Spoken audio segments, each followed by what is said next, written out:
जसे की आज बघितलेलं आहे की इतके 33 एकरमध्ये जे 16,000 वृक्ष आहे ते कापण्याच्या जे दुष्कर्म आहे, जे पाप आहे, ते हे शासन प्रशासन करत आहे. त्याचा आम्ही जाहीर निषेध करतोय. त्याच्यासाठी निषेधार्थ मी आलेली आहे.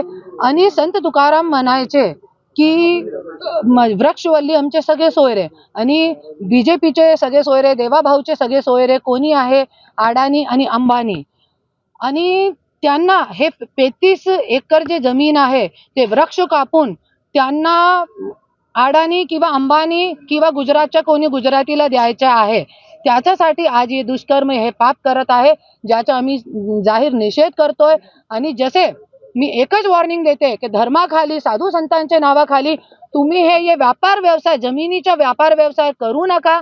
12 वर्षामध्ये एकदा कुंभमेळा येतोय आणि साधू संतांच्या साठी तुम्ही जे सिमेंट कॉन्क्रीटचा जे हॉल बांधण्याचा प्रयत्न करतोय त्याची गरज काहीच नाहीये. क्योंकि साधू संत जे असते त्यांचा नेचर आहे वनमध्ये राहण्याचा, तो तुम्ही टेंटची व्यवस्था करा.